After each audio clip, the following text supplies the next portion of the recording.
okay with Okay. just your voice. Okay, go ahead.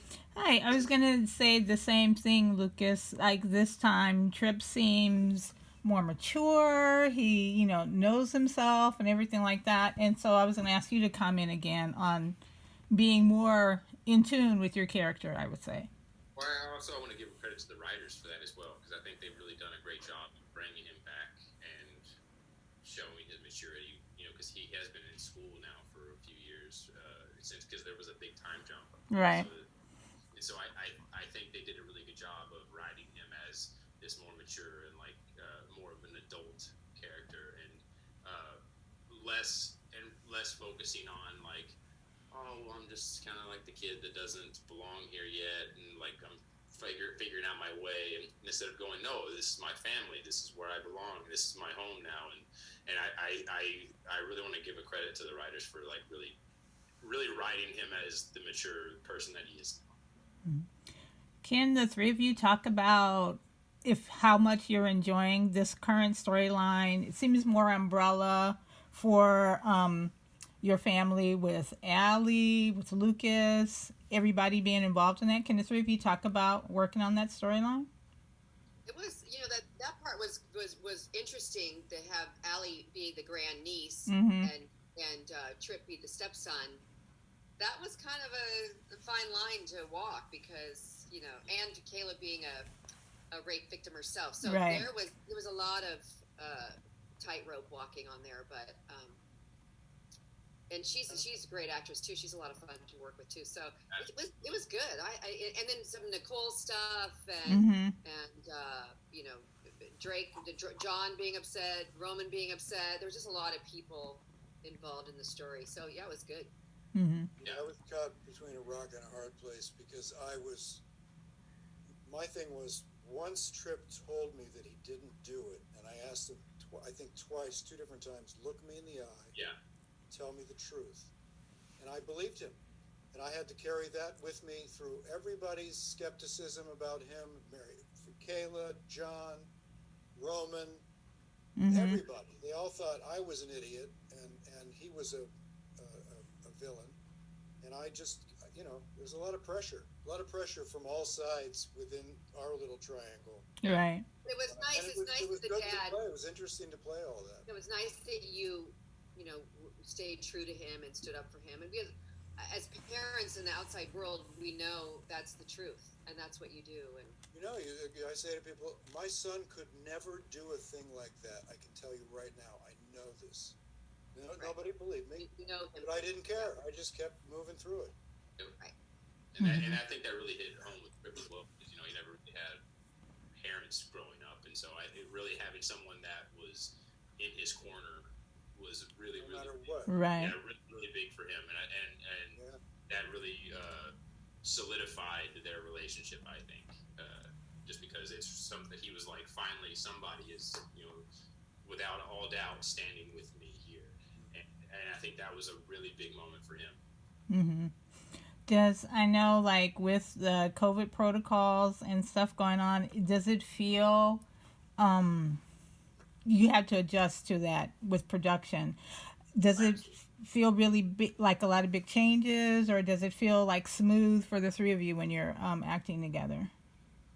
Well, when we're acting together, it's always smooth, I think. Right. There's a lot of changes, but when we get on the actual set, Right. it's normal. But when we're all tested every day, and actually a couple times by different companies, even sometimes, some days, and but it's kind of very solitary because you can't really talk to people outside. You have to be in your dressing room by yourselves. We run lines on an app. Oh, and the pods. We have to be in the dressing room together and all. In the makeup room and all chit chat like we always did. It was always so loud in there because everybody was so talking. So that part's different, but we're all just adapting, and we all want to be safe, and we all want to be working. We were off for like 7 months or something, a long time. Yeah. Our show in particular has done a remarkable job of keeping us safe. I know that other shows, not so, they had to shut down several different times, and I think one day 4 shows at CBS Radford had to just completely shut down. Right. Just one day, and we haven't had a problem yet, and it's because they're being very conscientious about it, and the people we work with are being matches, obviously. Mm-hmm. So, but, kudos to Ken Corday and Albert Alar and Randy Dugan. Janet, they have stepped up. Janet Spelman. Absolutely. People got and together. So flexible, so trying to make it all work. And Screen Actors Guild, they came up with protocols for the actors, and that was the thing that was holding up negotiations about this, because they were being very strict. Because frankly, we're the most vulnerable. We can't we're the only ones who take our masks off all day long. The only ones. Yeah. So they've done a great job.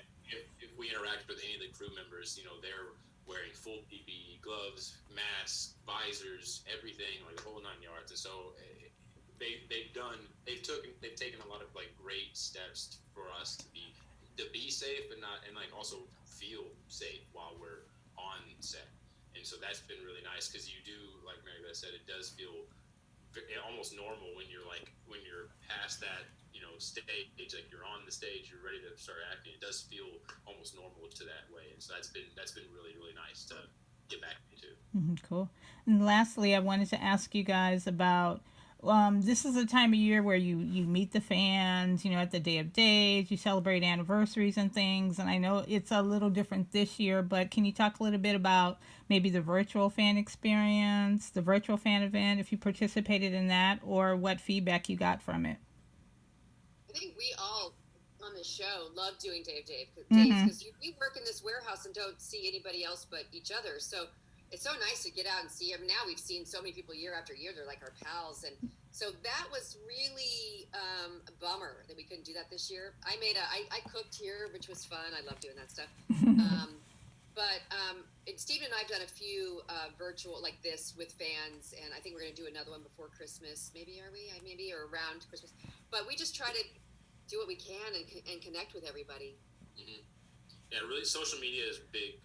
Obviously, I think at this time, like where it's hard to like interact with people out in the open or like out in the world, and so social media I think has been really big and helpful with getting to stay in touch with the fans, and they're very good, especially like pointing out continuity with the show sometimes on Twitter, which is really fun.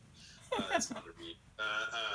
But yeah, I would say that social media has really taken a big jump forward with at least us interacting with our fans more, because we can't interact with them as much out in the real world anymore. Right, good point. I know. Thank you. Is my time up, Leah? Yeah, it is. Also, hi, Phyllis.